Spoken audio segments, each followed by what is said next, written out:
बाबा,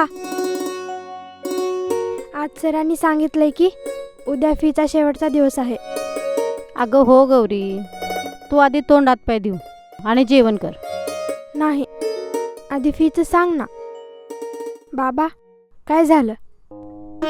गौरी, यंदा पाऊस पडला नाही, पिकं वाळून गेली.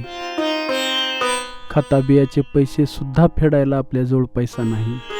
आणि तुझी फी कशी भरायची ग गौरी? मग मी शाळेत कशी जाऊ? गौरी, बाबा तर दिवस रात्र कष्ट करतात, पण आता निसर्गापुढे कोणाचं चालणार आहे? आई, मग मी शाळा सोडते.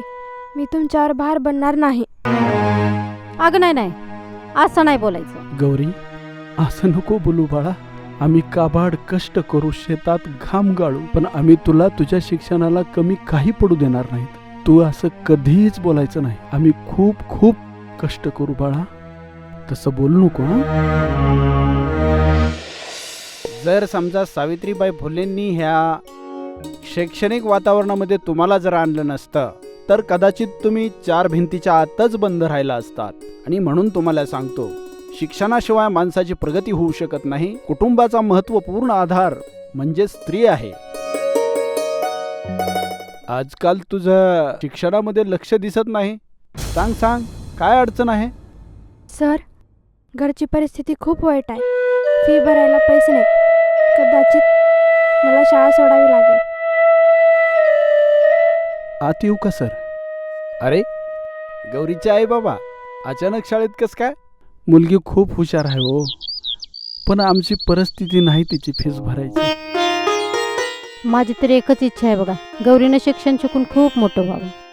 तुम्ही काळजी करू नका. गौरी खूप हुशार आहे आणि भारत सरकारकडून तिला शिष्यवृत्ती मिळते. आपण तिला शिष्यवृत्तीचा फॉर्म भरून शिष्यवृत्ती मिळवून देऊया. खरंच का सर? होय, खरंच सांगतो. गुरुजी, तुमचे उपकार मी आयुष्यभर विसरणार नाही गुरुजी. उपकार म्हणू नका, कारण प्रत्येक मुलगी शिकली पाहिजे. शिक्षण घेणं तिचा हक्क आहे.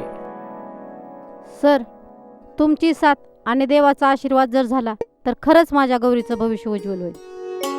नक्की नक्की, आपण छान प्रयत्न करूया. बरं सर, येताव सर.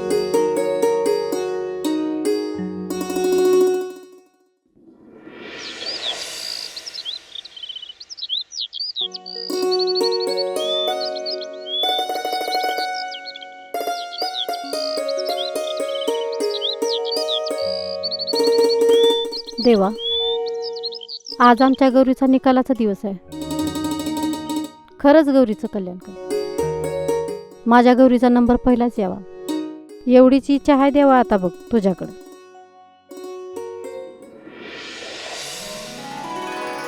आई, बाबा, का ग एवढी का खुश आहेस आज? काय झालं बाळा? का ग? आई, बाबा, मी शाळेत पहिली आली आणि मला शिष्यवृत्तीही मिळाली. अगं काय सांगतेस? खरंच? अरे वा. वा गौरी, खरंच मुलगा जरी वंशाचा दिवा असला तरी मुलगी सुद्धा माझ्या घरची पंथी आहे. आज खरंच आमच्या कष्टाला फळ मिळालं. गौरी, मला खरंच आज वाटलं की मी आज जगातला सर्वात श्रीमंत मोठा बाप आहे. मला खूप अभिमान वाटतोय गौरी तुझा. खूप आनंद वाटला.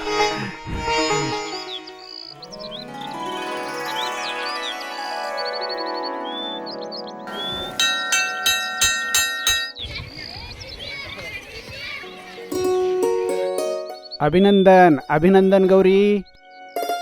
सर, हे सगळं तुमच्यामुळे शक्य झालं. अथक अशा परिश्रमाचं आणि तुझ्या आईवडिलाच्या मेहनतीचं, त्यागाचं हे फळ आहे. आई, मी खूप शिकणार, मोठे अधिकारी होणार आणि शेतकऱ्यांसाठी काम करणार आणि शेतकऱ्यांच्या कोणत्याही मुलीला पैशाअभावी शिक्षण सोडावं लागणार नाही. हो गौरी, खरंच जसा शेतकरी शेतामध्ये पेरणी करतो तसे शिक्षकही मुलांच्या भविष्यामध्ये पेरणी करतात. आणि जर शिक्षक जर असे मुलांचे भविष्य घडवत असतील तर माझ्या गौरीचं भविष्य उज्ज्वल व्हायला वेळच लागणार नाही. शिका पुढे चला. शिक्षण हीच खरी संपत्ती आहे. शेतकरी वाचला तर देश वाचेल आणि शिक्षण वाचलं तर भविष्य घडेल.